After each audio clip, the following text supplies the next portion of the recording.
bem mais que as forças.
Cumprimento os irmãos com a paz do nosso Senhor Jesus Cristo, nosso Salvador, amém? Amém. Aleluia. Louvado é o nome do Senhor. O único que é digno de toda a honra e toda a glória neste lugar. Eu queria convidar os irmãos a abrir suas Bíblias no livro de Salmos. Aleluia. Capítulo 40. Aleluia. Glória a Jesus. Livro de Salmos, capítulo 40.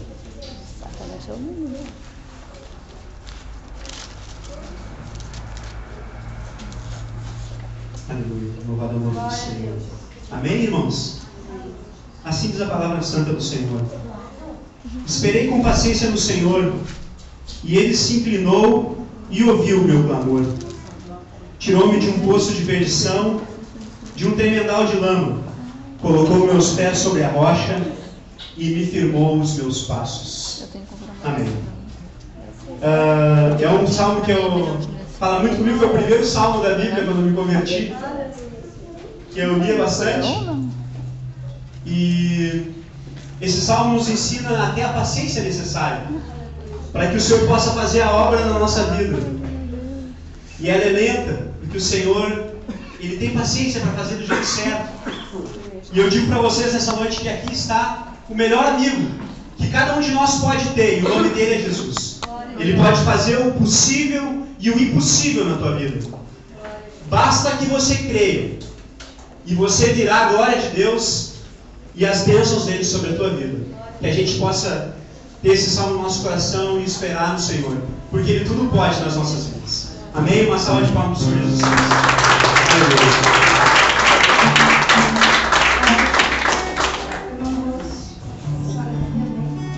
Glória a Jesus, aleluia, Senhor. Glória a Deus. Glória a Jesus, aleluia, Senhor.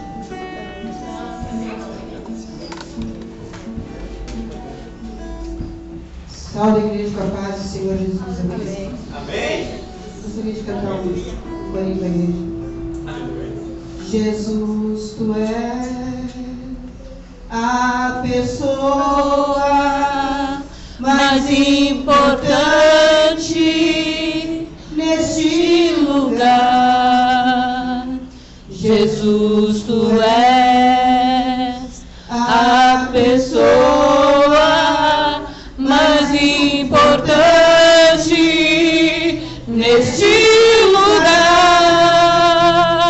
Rei dos reis, Senhor dos senhores, tu és aquele que a minha vida mudou. Rei dos reis, Senhor dos senhores, tu és aquele que a minha vida mudou. Jesus, tu és a pessoa mais importante desse lugar. Jesus, tu és a pessoa mais importante neste lugar. Rei dos reis, Senhor dos senhores, tu és aquele que a minha vida mudou. Rei dos reis, Senhor dos senhores,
Queria, antes de mais nada, saudar nossos visitantes.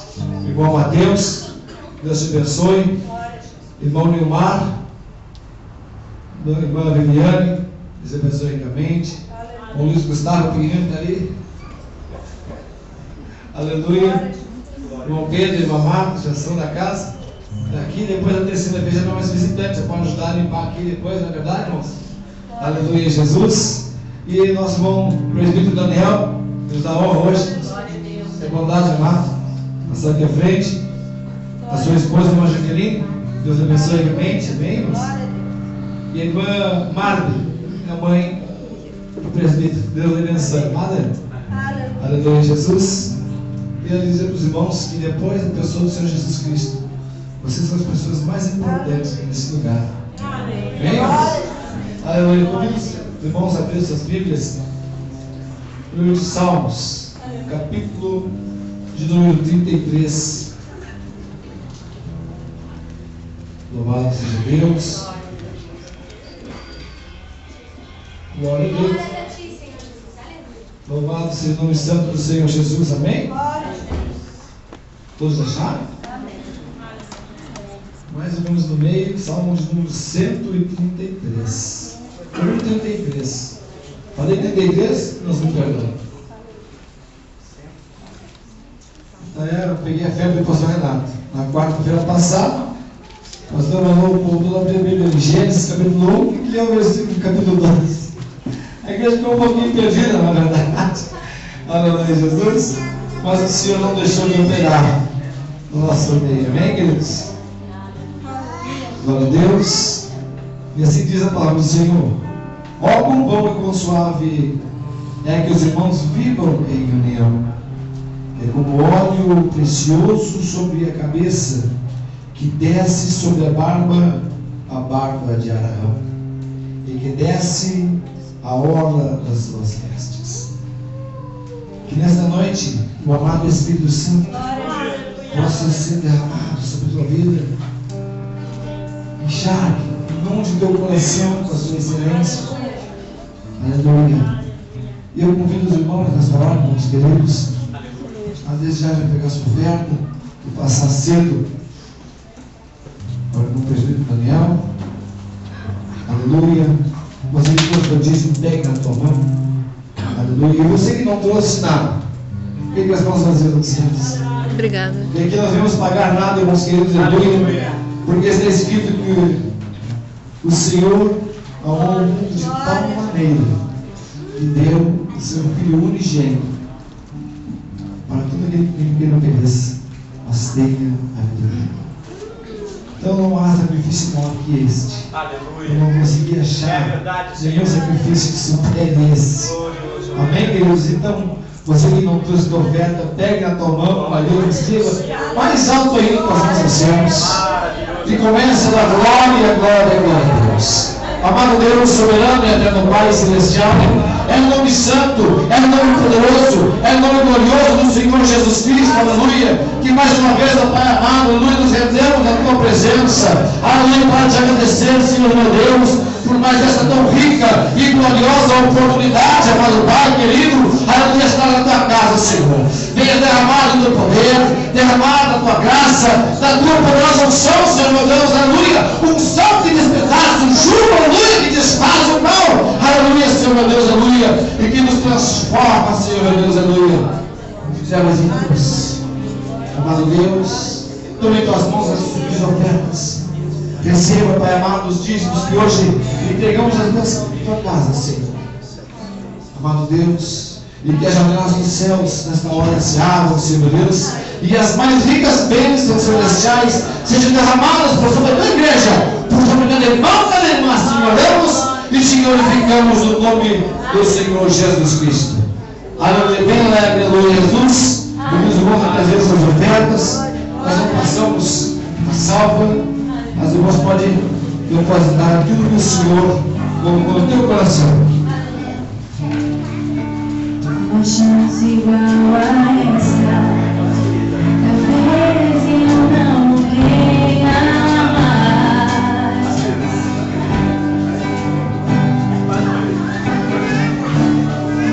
Quero estar em tua presença.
céus.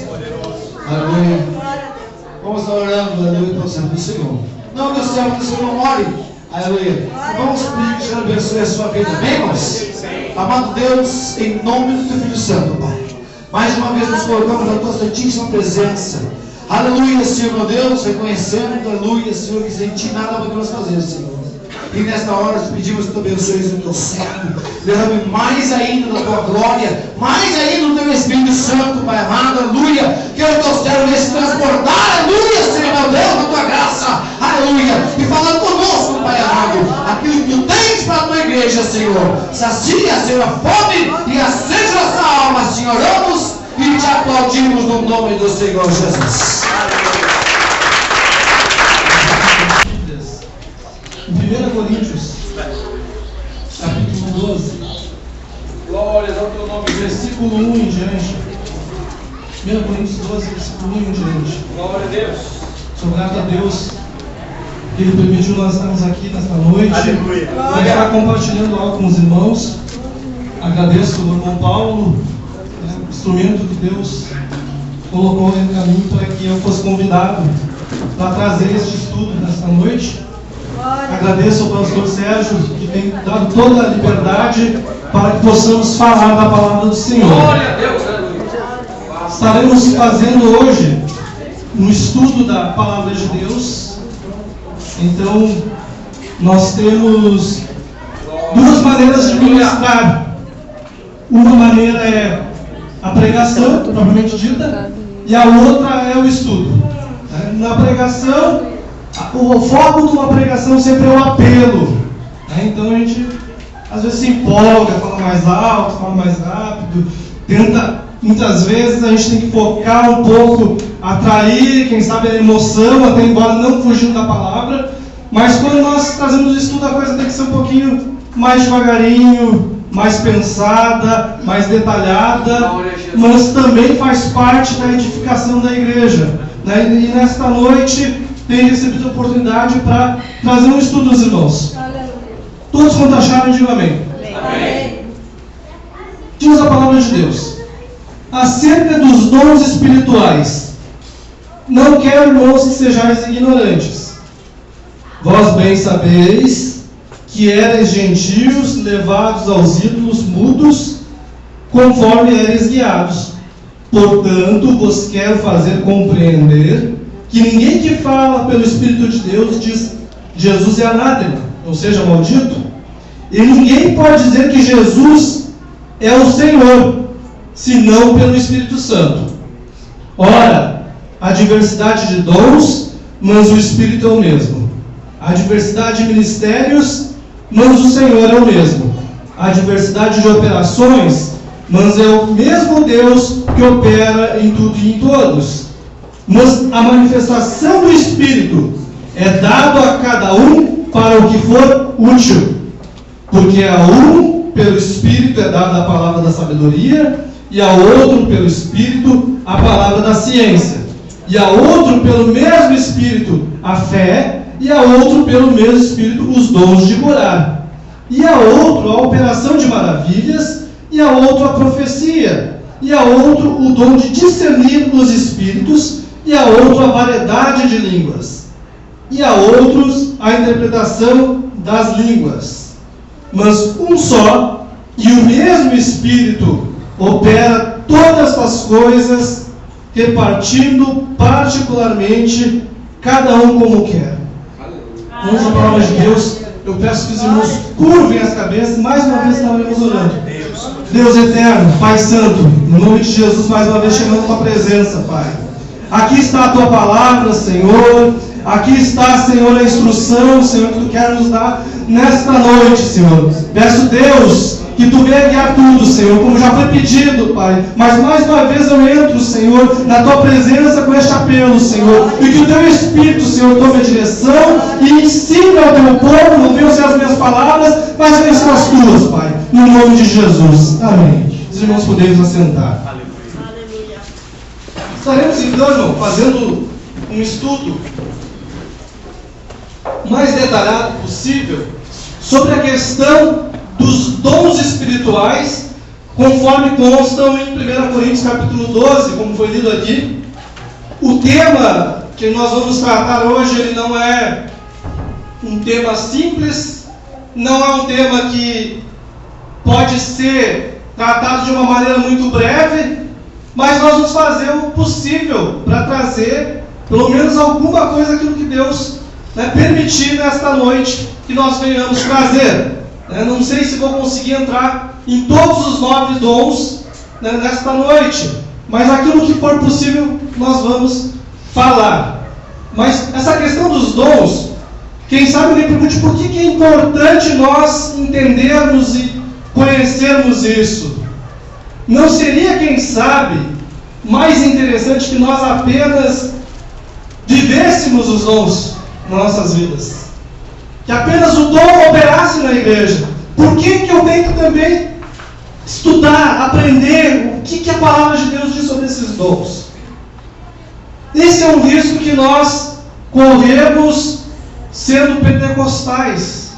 Quer dizer, sendo pessoas que creem que hoje em dia o Espírito Santo, ele ainda está operando maravilha, ele ainda está dando dom à sua igreja, ele ainda tem concedido manifestações, ele ainda tem concedido poder à sua igreja.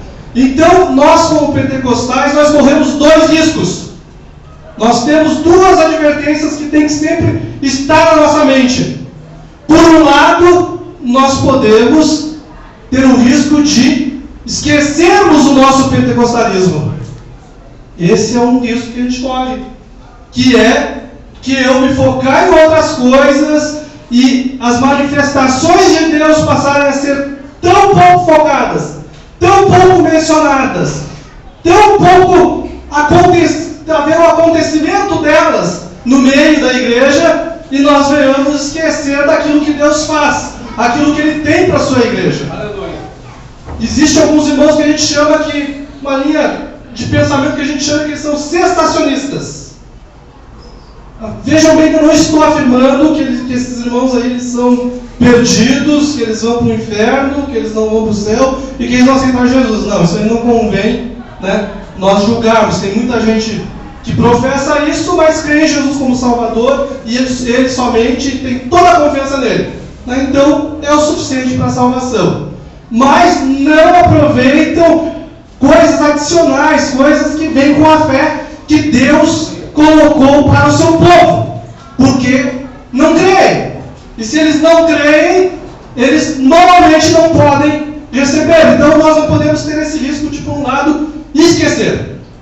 O outro risco que nós, pentecostais, podemos ter quanto a essa questão da manifestação espiritual, da manifestação e distribuição dos dons espirituais, é que nós venhamos a ter uma prática que venha a ser muito fervorosa, que venha a ser muito contínua, venha a ter muito milagre, venha a ter muita manifestação no nosso meio, mas desvinculado da Escritura, mas sem ter ali aquela correção que vem da Escritura, sem ter a direção da Bíblia Sagrada, sem ser dirigido pela Palavra de Deus, e daí podemos ter, então, influências que não são da parte de Deus, porque a gente não sabe distinguir o que vem de Deus e o que não vem, porque não estamos vendo o que a Bíblia diz.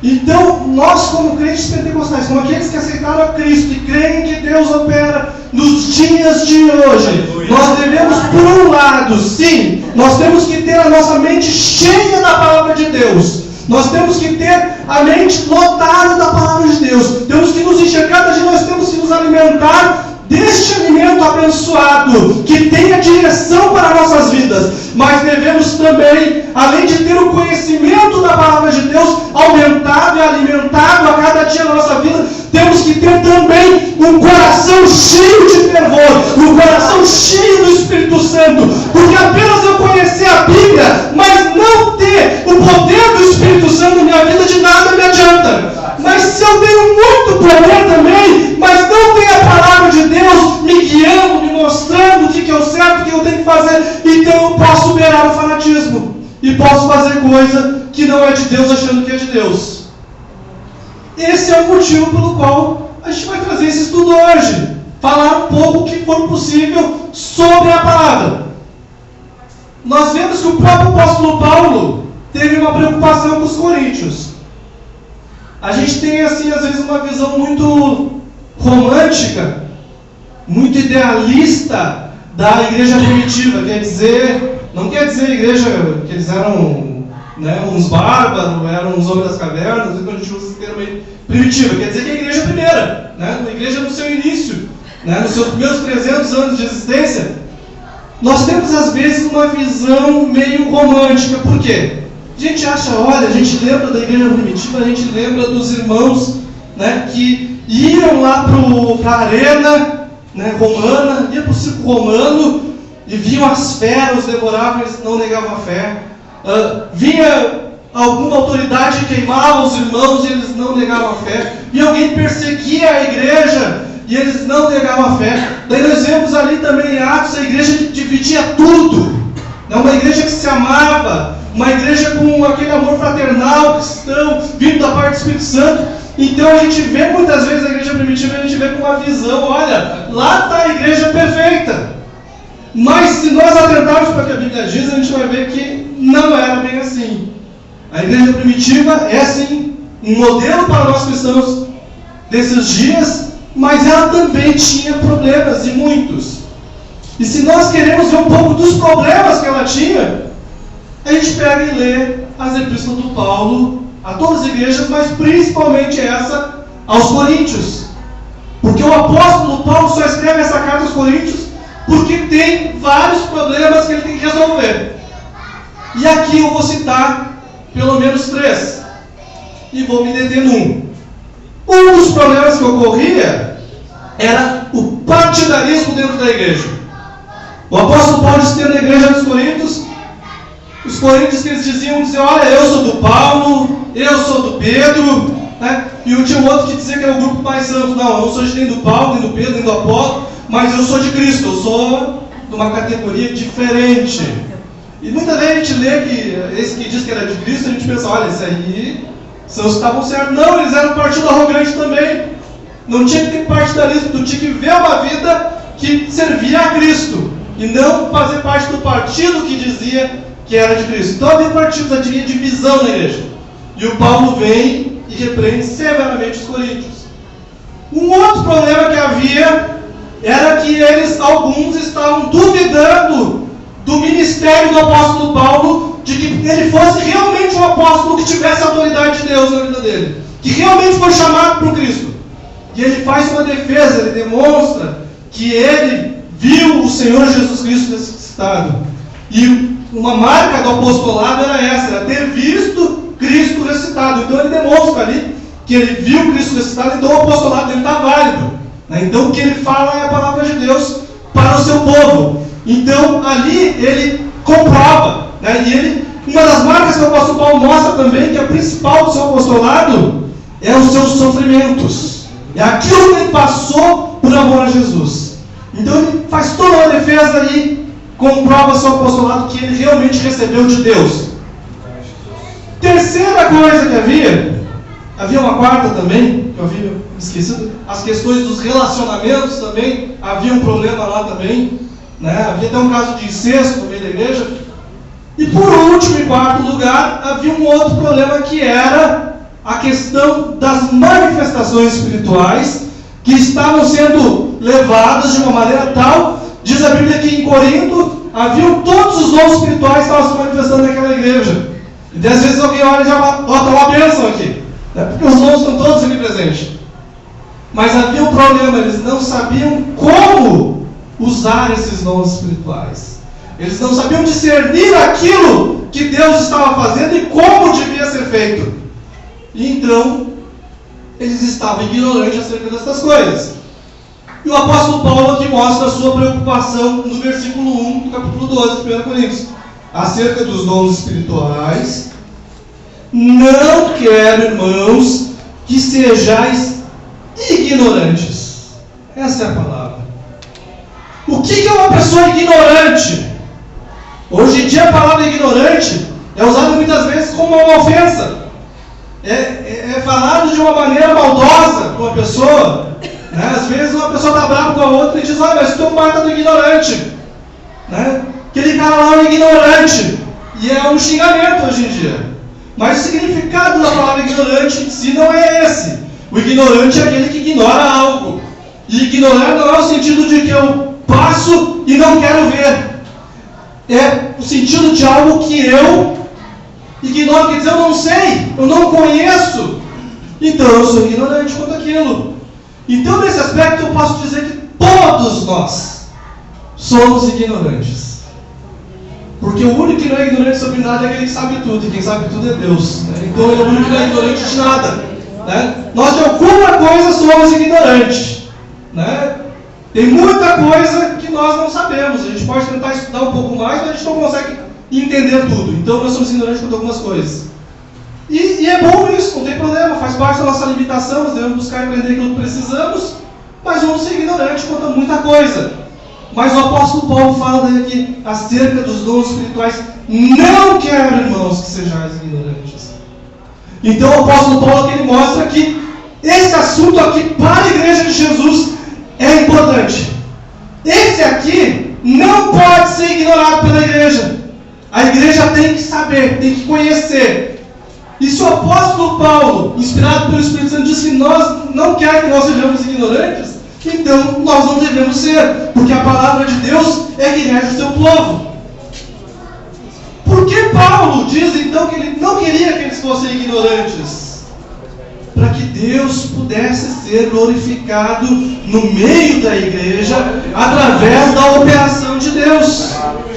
Porque quando as coisas de Deus são mal utilizadas, elas acabam sendo aplicadas muitas vezes na minha autoproclamação, na minha autoelevação. Muitas vezes alguém pode, quem sabe, se exaltar, já outro pode se escandalizar apenas, outro não vai entender, não vai ter o proveito, outro se machuca. Então a glória de Deus perde o foco. Então nós não podemos ser ignorantes por isso, porque o nome do Senhor tem que ser glorificado, não amaldiçoado. Diz o apóstolo Paulo no versículo 2: vós bem sabeis que eres gentios levados aos ídolos mudos, conforme eres guiados. Portanto, vos quero fazer compreender que ninguém que fala pelo Espírito de Deus, diz Jesus, é maldito, quer dizer, anátema. E a ninguém pode dizer que Jesus é o Senhor, senão pelo Espírito Santo. O Paulo agora ele vem e faz uma observação interessante.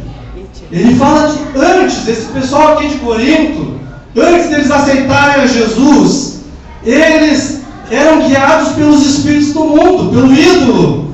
Então, eles eram gente que era acostumada com algum tipo de manifestação espiritual. Não era algo estranho a manifestação espiritual. E quem sabe aquele povo ali de Corinto estivesse confundindo como Deus opera e como os ídolos operavam e não estavam fazendo mais a diferença. Porque antes eles eram guiados.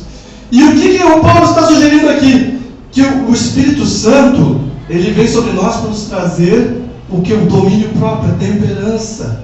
Quando o Espírito Santo vem sobre a minha vida, eu glorifico e digo que Jesus é o Senhor, eu não o amaldiçoo. Porque eu sou uma pessoa que tenho consciência daquilo que Deus tem na minha vida, e eu estou plenamente consciente de tudo, eu sou vigilante, e a Bíblia por isso vai dizer várias vezes, ser sóbrio, ser vigilante, tem que ser temperante, quer dizer, tu tem que ter controle próprio, né? Então o Espírito Santo, diferente dos demônios que eram ali manifestados em ídolos, quando uma pessoa está possessa de demônio, ela não se controla mais, ela não tem mais controle sobre seus hábitos, sobre suas ações. Quando alguém está presa no pecado, ela é prisioneira do pecado, ela não faz o que bem entende, ela não consegue não cair naquele pecado que lhe tenta, está prisioneiro daquela situação, prisioneiro do inimigo. Então o diabo ele vem e aprisiona, os ídolos vêm e aprisionam, mas o Espírito Santo nos dá liberdade. O Espírito Santo, a partir da hora que o Espírito Santo começa a agir em nós, nós começamos a ter na nossa vida temperança, nós nos controlamos. Nós não estamos inconscientes, mas estamos conscientes da verdade, como nunca estivemos. E eu creio que o Espírito Santo já tem operado isso nas nossas vidas, e nós podemos saber que nós não somos como aqueles que estão embriagados de vinho, quer dizer que estão bêbados. A pessoa bêbada, ela não tem consciência do que faz, ela não controla seus passos, mas não, nós devemos estar cheios do Espírito Santo. Quer dizer, nós devemos estar no contrário. O Espírito Santo nos dá consciência, nos dá sabedoria. Aquele que muitas vezes, quem sabe, agia de maneira meio tola, aquele que não sabia tomar decisões na sua vida, agora o Espírito Santo o guia para o lugar certo. Agora o Espírito Santo dá a direção, porque ele está mais cônscio, ele está sóbrio, ele está vigilante e ele tem domínio próprio, que é fruto do Espírito. Então Paulo bota esse paralelo entre a vida guiada pelos demônios, pelos ídolos, e a vida guiada pelo Espírito Santo. E dali ele vai entrar na questão dos dons espirituais.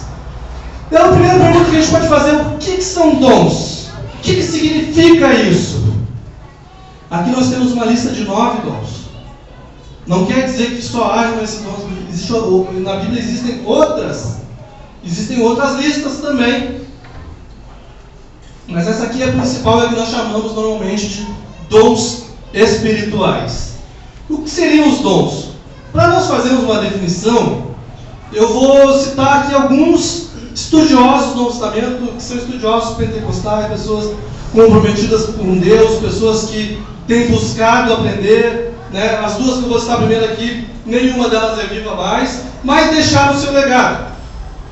O primeiro que eu cito aqui, que dá uma explicação, é um teólogo, pastor americano, que foi missionário aqui no Brasil por muito tempo, chamado Donald Stebbs, né? É o comentarista da Bíblia de Estudo Pentecostal, né? Creio que pelo menos alguns dos irmãos que sabem ter ouvido falar nessa Bíblia. É uma Bíblia que foi de maior verdade nessas últimas décadas, né? Pelo menos nos anos 90. Né? Esse escritor, uma Bíblia muito boa, tem seus erros de comentário, como toda a parte que não é. Né? O comentário da Bíblia não é a Bíblia, então pode ter erro, mas nos ajuda, na experiência dos irmãos nos ajuda. E ele diz aqui uma definição, ele nos fala sobre os dons espirituais, que são manifestações sobrenaturais, concedidas como dons da parte do Espírito Santo, e que operam através do crente para seu bem comum. Então, manifestações sobrenaturais. O que vem a ser isso? Sobrenatural é aquilo que eu não posso fazer naturalmente. Quer dizer, aquilo que com a minha força, com as leis da física, com as leis normais que eu conheço, eu não tenho como fazer. Tem que vir de Deus. Então são manifestações sobrenaturais concedidas como dom, quer dizer, como presente da parte do Espírito Santo. e que operam através dos crentes, quer dizer, através da igreja de Jesus que aqui está reunida. Porque todos nós somos a igreja de Jesus. E embora, quem sabe, eu não faça parte diretamente desta congregação, desta denominação, mas cada um aqui é meu irmão. Porque o mesmo que me comprou vocês. E essa voz do Evangelho é tão desunida. Mas é uma grande família. E nós podemos ter a alegria de estar aqui. Então ele opera através da igreja, através da família de Deus. Para quê? Para o bem comum. Quer dizer, quando Deus usa alguém com um dom ou dá alguma dádiva para alguém, não é para que aquela pessoa venha se aproveitar daquilo, para que aquela pessoa venha fazer apenas uso próprio, mas para que o bem comum seja atingido, quer dizer, para que a igreja venha a ser edificada e o nome do Senhor glorificado. Segunda definição que eu trago é a definição de um teólogo também americano chamado Meyer Pirber. Ele era um judeu que se converteu a Cristo, né, e abraçou a fé pentecostal e foi um dos maiores teólogos do meio pentecostal, um homem de grande conhecimento, né, e era um homem de Deus. Daí ele diz aqui sucintamente uma coisa muito parecida com o que o Dom Esteves disse: a manifestação do Espírito que é dada aos homens para o proveito de todos. Então, quase a mesma coisa.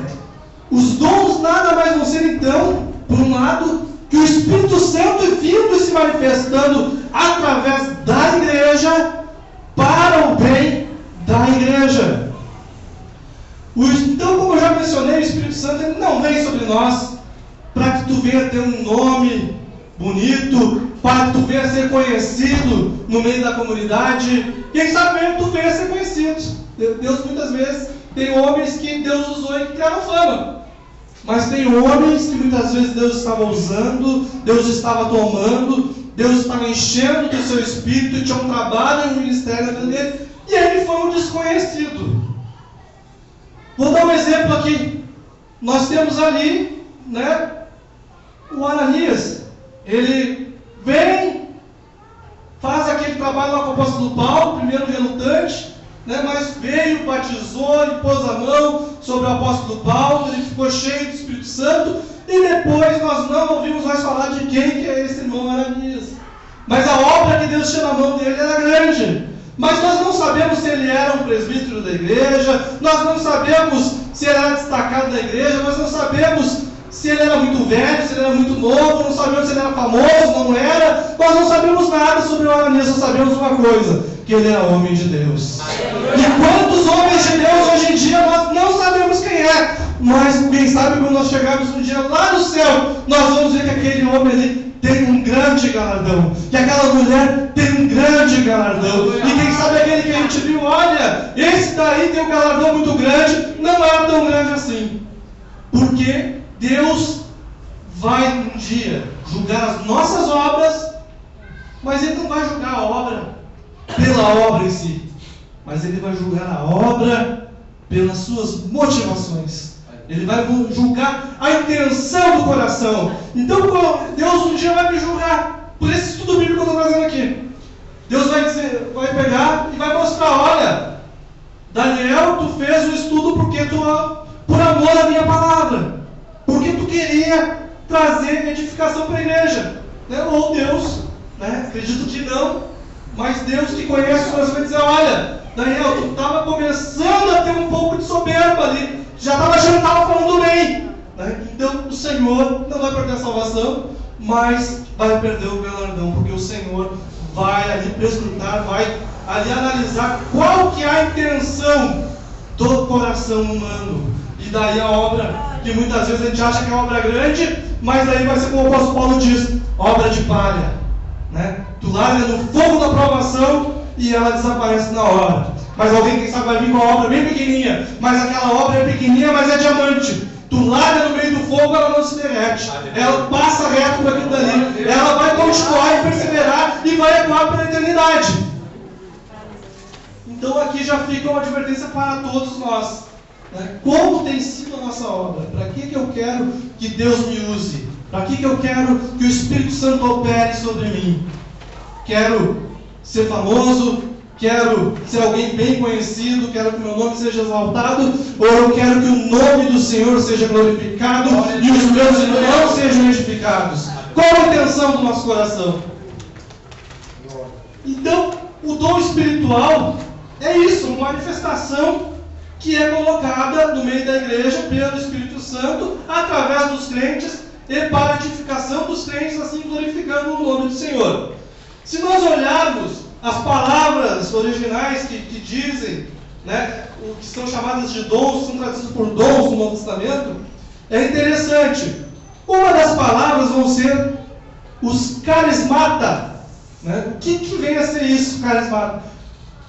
Vocês já ouviram falar com certeza que alguém é carismático. Aquela pessoa tem carisma. A origem da palavra é a mesma. Dessa dos dons. Quer dizer que aquela pessoa é afável, ela atrai, né? Hoje em dia é esse sentido. Mas a palavra carismata, ela vem de uma palavra chamada caris, que nós pegamos aí no original da Bíblia, né? Essa palavra caris, ela quer dizer graça. E o que é a graça? A graça é um presente que tu recebe, mas não merece. Deus pega, olha para o seu servo, olha a pequenez dele, olha que ele não tem mérito próprio, mas ele olha para os méritos de Jesus na cruz do Calvário, e ele, por amor puro, ele vem e entrega nas mãos do seu servo. E isso é graça. E é assim que Jesus nos salvou, e essa é a manifestação. Muitas vezes a gente fala que o melhor de Deus está por vir na nossa vida. E eu entendo o que os irmãos querem dizer. Mas nós não podemos esquecer que no sentido pleno e absoluto da palavra, o melhor de Deus já veio e faz mais de 2000 anos que Ele esteve aqui na terra e Ele derramou o seu sangue por cada um de nós. E hoje nós temos liberdade e sabemos do futuro que nos aguarda, que é estar junto com o Senhor. E isso é graça.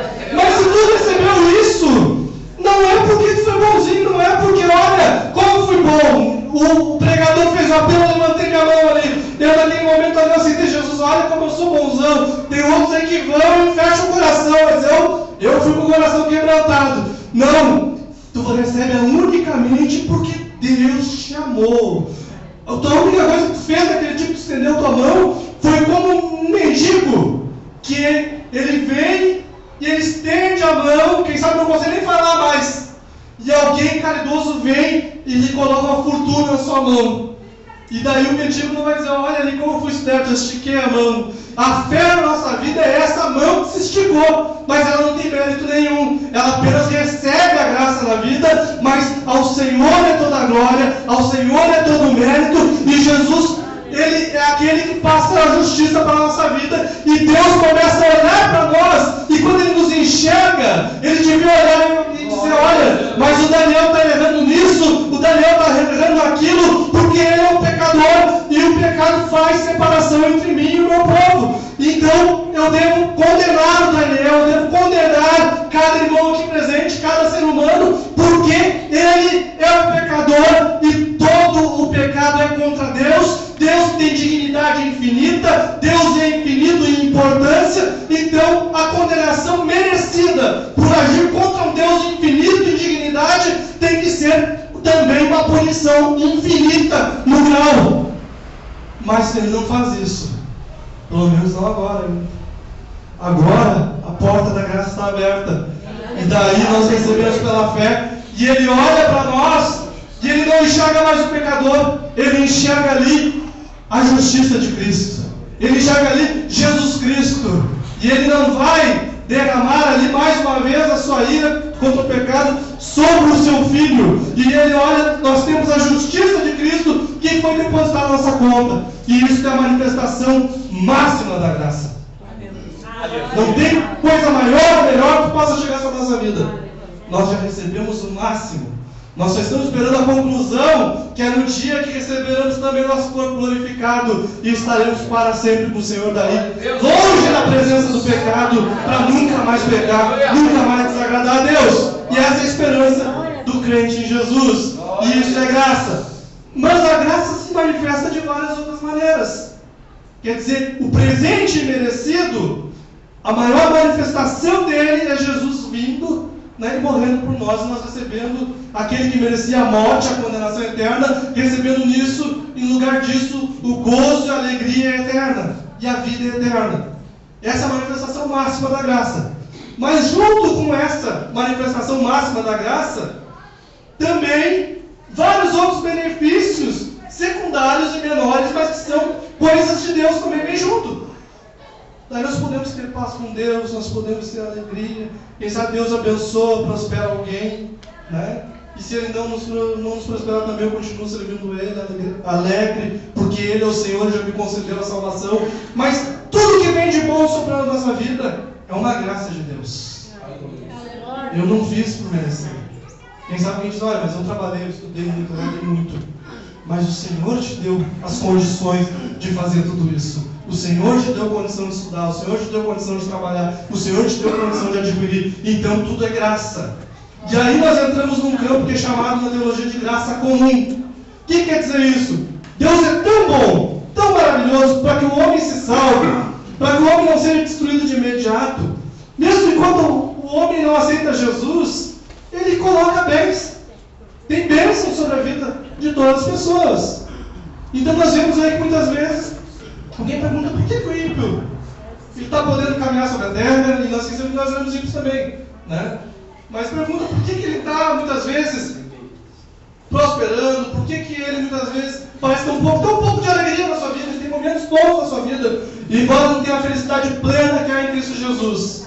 É porque é aquilo que Jesus diz, que o sol vem sobre os justos e os injustos. Quer dizer, Deus concede benesses a todos, porque Deus é bom. Deus é alguém que Ele não está com a ideia de condenar de uma vez o ser humano, mas Ele está dando oportunidade para ele. Então, até mesmo aquilo que o ímpio adquire, muitas vezes ele usa como um laço para a sua vida, e ele não dá a glória a Deus. Ele acaba fazendo aquilo que é bênção, se tornar uma opção na sua vida. Mas Deus concede todas as coisas. Deus, todo o bem vai vir de Deus, toda a alegria vai vir de Deus. Se alguém pode desfrutar de estar com a sua família, é uma bênção de Deus, é graça, isso é graça comum. Apenas estamos vivendo e respirando. O ar não é nosso, o ar é dele. Então, é graça de Deus. Tudo é graça. Mas, como eu falei, a manifestação máxima da graça é a salvação em Cristo Jesus. Mas nessa salvação vão vir algumas coisas especiais também para os servos de Deus, que vão ser daí esses dons espirituais. Por isso que eles são os carismáticos, quer dizer, eles são presentes não merecidos que Deus dá à sua igreja, dá ao seu povo. E hoje Ele está aqui também com a mão aberta e está também, com certeza, proposto a distribuir dons e bênçãos para a sua igreja, porque Cristo Jesus que adquiriu para nós.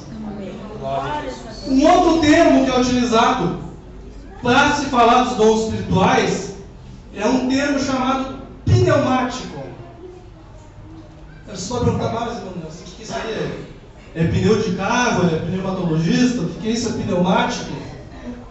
Estranhamente, a origem da palavra é a mesma também. Da palavra pneu, né, da palavra pneumatologista.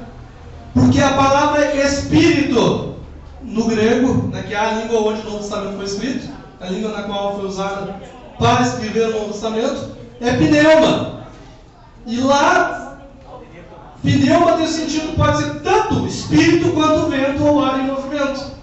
Então, como é uma palavra com dois sentidos, né, nós temos aí o pneu do carro, os irmãos esquecem nunca mais. Ele está cheio de vento. Então, por isso que ele é um pneumático, um pneu. Né? E nós temos também o pneumatologista, quer dizer, ele trata no sistema do vento dentro de nós, sistema respiratório. Então a origem da palavra é a mesma. Mas então o que eu quero dizer com isso? Que muitas vezes os dons são chamados de pneumático. Pneumático é uma derivação dessa palavra pneuma, né? Os irmãos não precisam se preocupar em tentar decorar toda a fraseologia, tudo. Estou dizendo, é só para trazer a ideia que eu quero chegar, né? Essa palavra pneumático, ela vem dessa mesma palavra, que quer dizer espírito. Mas ela quer dizer coisas, aquilo que é do pneuma, quer dizer aquilo que é do espírito.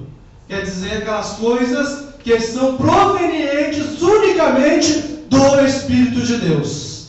Então, uma outra maneira de chamar os dons espirituais é que são coisas provenientes do Espírito Santo. Então nós não podemos fazer, nós não podemos formar, nós não podemos dar um jeito de fazer aquilo que Deus faz através dos dons. Nós não podemos produzir os dons. Assim como havia o óleo lá no Antigo Testamento, que era o óleo da unção, que era feito com especiarias específicas, tinha uma receita para fazer o óleo da unção.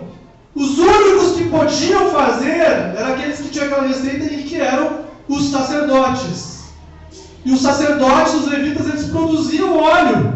E só eles poderiam produzir. Se outro viesse e fizesse, não era considerado válido para os trabalhos do templo, para os trabalhos da lei.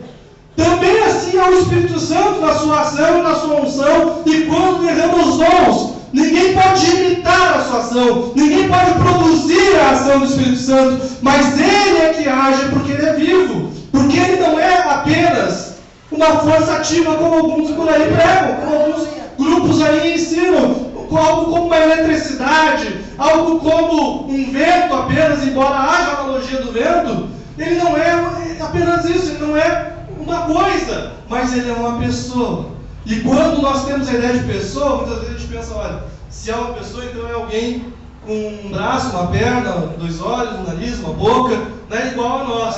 Não é essa a ideia. Pessoa é aquele que tem a característica de pensar, tem a característica de sentir e tem principalmente a característica de se automover, de se autodecidir. Ele tem livre-arbítrio, ele faz o que quer. E diferente do nosso livre-arbítrio, que de certa maneira está rendido ao pecado até Jesus nos salvar, o Espírito Santo ele é plenamente livre, porque ele faz aquilo que bem entende, conforme a sua soberania. Então, quando ele entrega algo na mão do irmão, não existe por que nós pegarmos e olharmos, mas Deus, eu não aceito isso. Por que aquele ali recebeu? Por que aquele ali é usado dessa maneira? Eu tenho te buscado tanto, eu tenho estado tanto na tua presença, mas tu deu para aquele dali que eu não vejo nada na vida dele, eu não sei, eu não acho que ele é um grande homem de Deus, mas eu tenho feito alguma coisa. Não podemos dizer isso porque o Espírito Santo é soberano e age como quer. O Espírito solta onde quer e para onde quer. E nenhum ser humano tem nada que ver com isso. Ele para e está decidido. E hoje o Espírito Santo também opera nesta noite conforme ele quer. Então são coisas do Espírito, são coisas que não têm controle, não têm limitação. Claro, daí muitos seres humanos aí vão tentar fazer uma cópia dos dons, vão tentar imitar. Né? Teve um caso aí de um padre carismático, eu ouvi falar, não cheguei a ver esse, né? Mas diz que ele ensinava, ele dizia, olha, agora tu vai começar a fazer um estranho, só repetir comigo, e começava a falar. Daí né, muitas pessoas achavam que era batizado do Espírito Santo, estavam recebendo não falar em línguas. Mas a manifestação do Espírito Santo é dada pelo Espírito Santo, não pela vontade humana, mas pela vontade de Deus. Então nós não podemos copiar. Por outro lado, vão haver, além da intenção da imitação humana, existe uma outra imitação que é mais perigosa ainda, que é a imitação diabólica da ação de Deus. É aquela que o inimigo ele age e faz alguma coisa que aparentemente é algo que só Deus poderia fazer, mas é aparente apenas. Aquilo é uma farsa, aquilo é um simulacro. E nós vemos isso aí bem claro lá naquele caso, quando Moisés estava disputando ali com os sacerdotes do faraó e com o faraó, e diz que ele começou ali o primeiro sinal, que ele coloca ali a serpente, né? Ele pega o seu cajado, solta no chão e ele vira uma serpente. Diz que chegaram 2 sacerdotes também, egípcios ali, dos deuses egípcios, né, a serviço do faraó, e eles ali largam as suas varas também, e elas se tornam também em serpentes. Alguém disse, olha, mas eles fizeram a mesma coisa, e todo o faraó continuou no ciclo. Embora a serpente do Moisés tenha devorado as 2, né, dos sacerdotes. Mas fica ali a questão que aconteceu também. Daí ali a gente tem 2 posicionamentos, né, possíveis. A gente não sabe como é que era, né? Alguns dizem que aqueles homens não passavam de meros ilusionistas. Quer dizer, eles fizeram algum truque que fez parecer que eles transformaram as suas varas em cobras. E já existe a outra possibilidade, que aqui é um prodígio maligno. Porque nós às vezes vai ter um dia, né, em que eu creio que nós estaremos aqui, em nome de Jesus Cristo, eu tenho essa fé e essa esperança, nós já vamos estar com Jesus no céu, arrebatados, né, se não levados pela morte, antes vamos estar já arrebatados, de qualquer jeito já vamos ter recebido o corpo glorificado, que é a besta, o anticristo e o falso profeta. Essas duas figuras, né, o anticristo e o falso profeta, que ele ergue a mão e vem fogo do céu, assim como fazia o Elias. Então ali, e daí o apóstolo Paulo, em 2 Tessalonicenses capítulo 2, ele vai dizer que o iníquo, quer dizer o anticristo, ele vem com todo prodígio de mentira, para enganar aqueles que não amaram a verdade para o arrependimento. Então, prodígio de mentira. Naquele dia vai ser mais intenso o prodígio de mentira, mas ele sempre existiu e vai continuar existindo. Enquanto Satanás estiver livre sobre essa terra, vai haver prodígio de mentira. Então é importante nós entendermos quais são as direções da palavra de Deus para a ação do Espírito. O que ele mostra que é a ação do Espírito? Mas o verdadeiro, como já foi mencionado, a verdadeira manifestação, o verdadeiro derramamento do Espírito Santo, o homem não tem como imitar, o homem não tem como produzir, porque é ele faz e ele decide, ele sopra onde quer. Nós vemos aqui 3 grupos de dons. Infelizmente eu vou ficar no primeiro, provavelmente só. 3 grupos de dons, cada um dividido em 3. É a maneira didática de nós falarmos. Né? Esses dons que a gente tem ali, a gente divide em 3 grupos.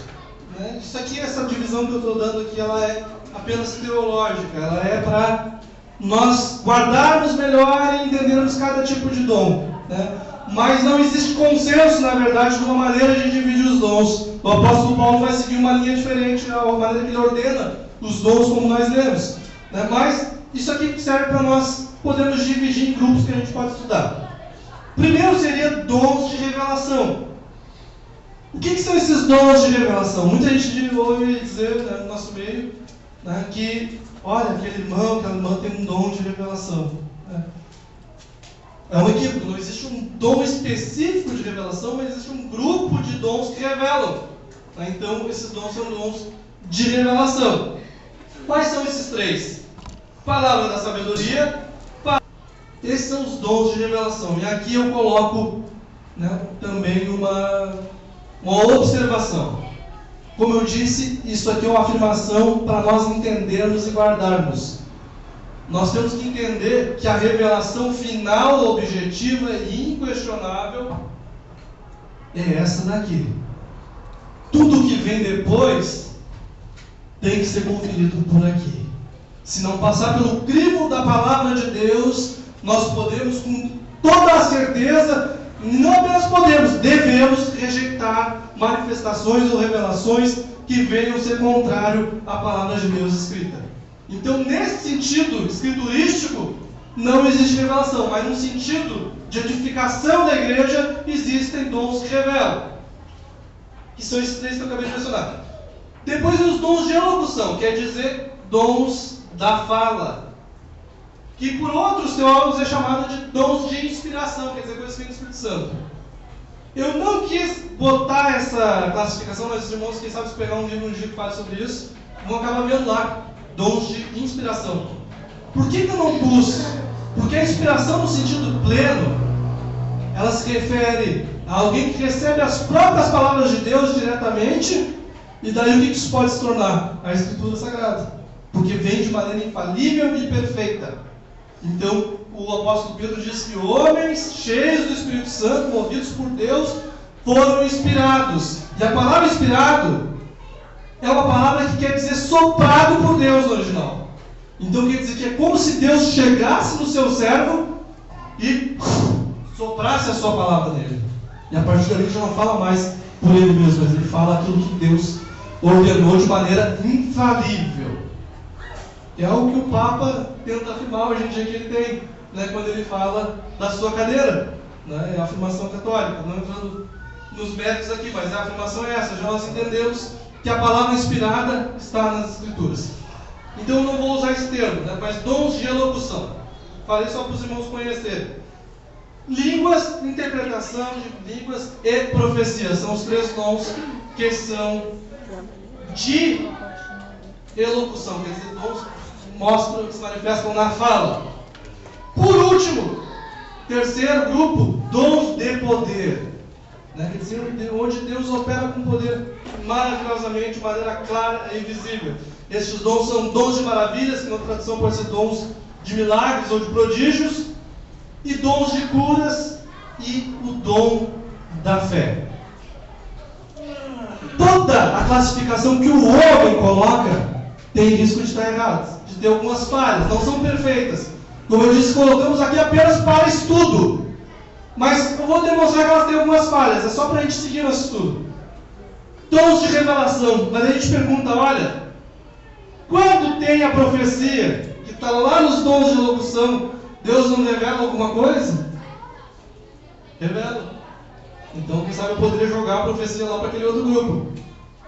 Ou as línguas interpretadas, Deus não está revelando alguma coisa? Está revelando também. Então eu poderia jogar para lá. Outra parte que a gente vê aqui, também que os dons de poder, por acaso os outros dons com Deus opera, Ele não está operando com seu poder? Está. Então, eu deixo claro aqui que essa divisão aqui ela é apenas para fim didático, apenas para nós aprendermos e dividirmos, como o apóstolo Paulo está falando aqui. Eu vou trazer rapidamente uma definição de cada dom e eu vou estar encerrando a nossa palestra. Eu não vou poder entrar em detalhes de cada um, porque a introdução, como eu falei, o tema é amplo. O tema tem muita coisa para a gente falar e ensinar, mas que são importantes. Se o apóstolo Paulo diz que nós não devemos ser ignorantes, é porque nós não devemos ser ignorantes. A palavra da sabedoria. Isso aqui é difícil de interpretar. O que vem a ser uma palavra sabedoria? A gente tem que tentar apelar para algum exemplo bíblico e tentar apelar também para as palavras que constituem esse termo no original também. Né? É a luz que nós temos para tentar entender. Palavra da sabedoria, né? Que seria palavra que é logos. Logos pode significar um discurso pequeno. Um pequeno discurso ou apenas uma palavra. E sabedoria, né, vem de Sofia, até onde tem a filosofia, que é o amor à sabedoria. Né? Sabedoria. O que é a sabedoria? A sabedoria é aquela habilidade que alguém pode ter, seja humana ou divina, de que com aquilo que eu sei, com os recursos que eu possuo, eu tomo a decisão correta e acertada. Eu resolvo o problema. Então, sabedoria na visão hebraica é a ciência, é a arte do bem viver. Uma pessoa que sabe viver, uma pessoa que sabe agir, uma pessoa que tem realmente uma decisão correta a fazer no momento difícil, é uma pessoa sábia. Por isso que muitas vezes uma pessoa pode ser uma pessoa de muito conhecimento e de muita inteligência. E às vezes ele é um tolo. Às vezes pode ter uma pessoa ali que ela não sabe nem ler nem escrever. Mas é uma pessoa que tem uma sabedoria de vida. É uma pessoa que deixa Deus guiar ela. E ela vai e toma as decisões corretas na sua vida. Então ela é uma pessoa sábia. Então ter conhecimento e o ser inteligente não é o mesmo que ser sábio. Porque tem muita gente inteligente cometendo todo o tipo de tolice. Muita gente conhece muita coisa. Tem informação ao monte na cabeça. Em grande quantidade. Mas quando se depara com os problemas da vida, quando chega o momento de tomar a decisão, ele toma a decisão errada, ele toma a decisão tola. E infelizmente é o que a gente mais vê por aí. Muita gente inteligente, mas tola. Mas o ideal é que nós sejamos inteligentes, busquemos conhecimento e sejamos sábios. Mas a sabedoria é o mais importante. Mas essa sabedoria é um dom sobrenatural, como a gente foi mencionado. Então ela não é uma sabedoria qualquer, ela é específica. E ela é uma palavra de sabedoria. A gente pensa que então se é uma palavra de sabedoria, os dons são manifestações sobrenaturais que vêm da parte do Espírito Santo. Cada dom do Espírito é algo que é como se, é uma analogia que eu faço, que Deus não se divide. Porque porque Ele é infinito e imutável. Mas é como se Deus pegasse algo de si e entregasse aos seus servos para resolver alguma coisa. Então, quando nós temos aqui a sabedoria, é Deus pegando da sua sabedoria infinita, que Deus é sábio ao extremo. Porque se a sabedoria é com aquilo que eu sei, né, e com o meu bom senso, eu tomar a decisão correta, Deus sabe de todas as coisas. E Deus é infinitamente sábio e sempre toma a decisão correta. Ninguém pega Deus de surpresa e ninguém vai pegar Deus dizendo e se arrependendo de algo porque fez errado. Ele sempre faz certo. Então a sabedoria dele é como o apóstolo Paulo diz, né, que são tesouros insondáveis da sabedoria de Deus, que nós não podemos prescrutar nem questionar, porque Ele sabe de todas as coisas e sempre vai para a direção correta. Então, o dono da palavra, da sabedoria, é Deus pegando um fragmento dessa sabedoria e entregando para nós. Quando? No momento que a igreja precisa. No momento que a situação chegou num ponto que não se sabe como resolver, que está todo mundo apavorado. Daí Deus vem sobre um servo seu, para a sua glória, para a edificação da igreja. Ele vem e entrega um fragmento dessa sabedoria, e daí ele consegue resolver aquele problema de uma maneira que ninguém tinha pensado. E daí aquela obra vai para onde devia, aquela obra prospera, porque tem alguém com sabedoria de Deus, dotado da sabedoria de Deus, para fazer a obra de Deus. Onde a gente vê essa sabedoria? Nós podemos ver o exemplo de José. José foi dado uma palavra de sabedoria para ele no Antigo Testamento. Houve toda aquela situação do sonho, não vou entrar em detalhe que a gente já está, o tempo já tem se finalizado, né? Mas teve toda aquela situação do sonho, das vacas gordas, vacas magras, né? Das espigas de milho, né? E ele, além de interpretar o sonho, chegou um momento que o faraó pergunta: olha, qual é que é então, já que tu trouxe essa revelação aí, qual é que é a tua opinião, o que a gente faz? E daí ele traz aquele plano que ninguém teve, na hora, um escravo, né? Alguém que tinha sofrido muito, né? Naqueles últimos anos, alguém que tinha sido traído pela família, alguém que tinha sido massacrado pelos seus, tinha sido massacrado pelos desconhecidos também. Então chega um momento que o faraó pergunta para ele, e ele diz: olha, se eu fosse tu, faria o seguinte, então, ó, vamos estocar por tanto tempo, vamos fazer um imposto assim, né? E diz que devido à sabedoria que Deus deu a José, todo o Egito foi livre de ser consumido pela fome e pela seca, e também os povos que estavam à sua volta, e Deus ali operou aqueles maus, todo aquele mal que foi contra a vida de José, operou para o bem da nação escolhida, da onde viria o Messias. E ali Jacó e a sua família tiveram daí a sua continuidade e tiveram o seu alimento, porque Deus distribuiu um pouquinho da sua sabedoria com o seu servo. Eu pergunto, hoje nós não precisamos desse dom? Hoje a igreja não é necessitada? Quantas igrejas, quem sabe muitas vezes, que fecham as portas porque não foi buscado da parte de Deus, ou não se ouviu a sabedoria que o Senhor tinha para colocar na vida de um servo seu e trazer o seu povo à direção que Deus queria, que é sempre a direção certa. Essa é a palavra da sabedoria. Palavra do conhecimento também, um fragmento mais uma vez.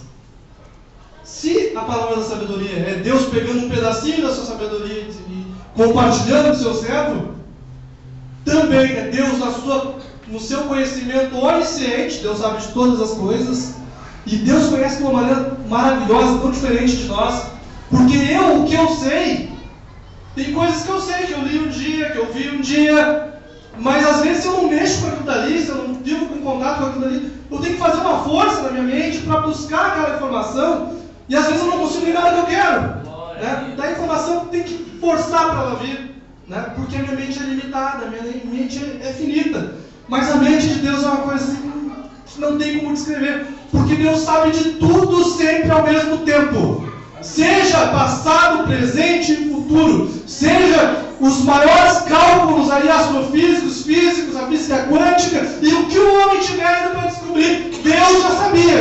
E Ele não sabe por parte, Ele sabe tudo sempre ao mesmo tempo. E esse é o conhecimento infinito de Deus. E daí, quando tem uma manifestação da palavra da sabedoria, é Deus pegando essa sabedoria infinita, esse conhecimento infinito, pegando um fragmento e revelando ao seu servo para a edificação da igreja, mais uma vez, fatos e acontecimentos que só seriam possíveis ser conhecidos por aquela pessoa, ou não seria possível aquela pessoa que recebeu o dom, ela não tinha como saber aquilo, a não ser que Deus o manifestasse.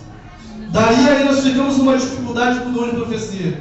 Aí tem vezes que parece que o dom de profecia e o dom da palavra do conhecimento se misturam, porque alguém muitas vezes recebe uma profecia e aquele irmão, ele vem e usado por Deus, ele conta fatos para a pessoa que não havia como aquele profeta saber, mas Deus revelou para ele. Então a gente vê a fusão entre a profecia e a palavra do conhecimento, porque não tinha como conhecer, a não ser que Deus revelasse. Aleluia. Isso é a palavra do conhecimento. E eu vou encerrar no dom do discernimento, né, rapidamente, e não vou, quem sabe outro dia, né, se for propício, quem sabe a gente traz isso daí. Se não, eu peço que os irmãos leiam, estudem. Eu tenho essa apostila que eu não tive como, que eu não tive como fazer cópias para trazer para os irmãos, mas também eu posso mais para frente disponibilizar para o irmão Paulo também, se ele quiser distribuir para os irmãos, né, seja virtual ou no papel, né, eu creio que vai ser útil para os irmãos, e daí que tem mais alguns aprofundamentos sobre todos os dons. Mas encerrando o dom de discernimento, o que é discernir? Discernir, quando a gente pega a Bíblia, mais uma vez vou bater na questão do original, a gente pega o termo diacrino, né, no grego. O termo diacrino quer dizer fazer uma divisão entre as coisas, um reconhecimento certo, uma divisão certa. Por isso que a palavra de Deus diz que ela é apta para discernir, né, as intenções do homem, e ela discerne, né, de uma maneira que ela vai nas juntas e medulas, e ela é capaz de discernir, ela é capaz de dividir, e vai na junta da alma e do espírito. E é interessante essa questão da alma e do espírito, porque a alma e o espírito, eles têm sua diferença, mas às vezes tem coisas que falam de um que falam do outro também. E às vezes é difícil a gente entender quando está falando da alma e quando está falando do espírito, porque é uma coisa muito próxima. E para o homem não há como discernir com plenitude, né? Mas a palavra de Deus é apta, ela discerne, ela divide, ela mostra o que é o que, e assim é o conhecimento de Deus. Deus é cônjuge da natureza de todas as coisas. Quem sabe alguém olha alguma coisa e acha, olha, é tal coisa, mas a pessoa está enganada, ela está olhando para a aparência, mas Deus sabe o que as coisas são. Deus sempre sabe aquele que serve com sinceridade. Deus sempre sabe aquele que está sendo usado por Deus ou aquele que está sendo usado pelo inimigo. Então o discernimento do Espírito é isso, é entender o que é o que é entender a natureza das coisas. E para que esse dom serve? Para as próprias manifestações espirituais. Se alguém tem o dom do discernimento na sua vida, e Deus dá o discernimento naquele momento, traz esse conhecimento, mais uma vez, da natureza das coisas, Ele mostra para a pessoa, olha, essa manifestação que está acontecendo ali não vem de mim, isso aí é do inimigo, ou mostra, olha, esse aí eu estou usando, pela palavra de Deus. Nós temos, claro, a ferramenta indispensável, que é a palavra para discernir todas as coisas. Nós entendemos pela palavra, mas Deus capacita a igreja também com esse dom para que ela possa identificar aquelas coisas que parecem ser de Deus. E às vezes parece que confere na Bíblia e ele está fechando até o momento. Mas a pessoa está sendo usada com alguma estratégia maligna. E Deus mostra, olha, essa pessoa ela não está sendo usada por Deus.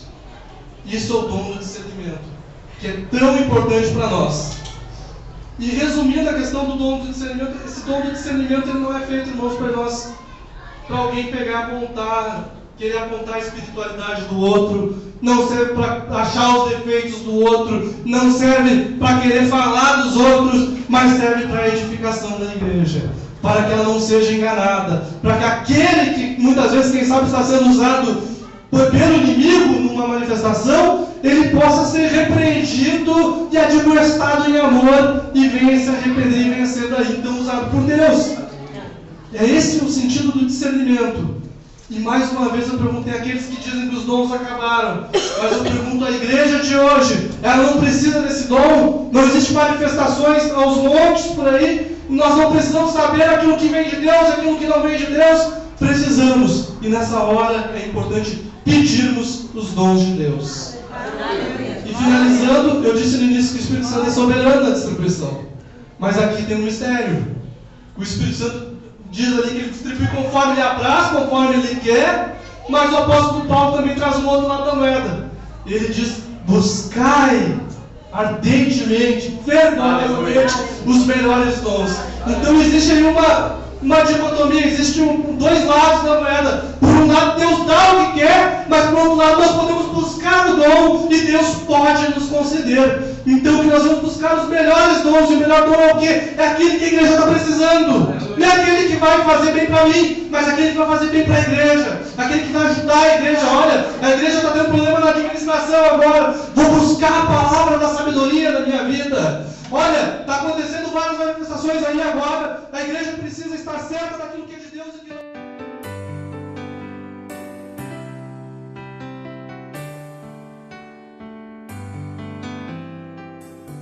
Bem mais que as forças, poder e rei.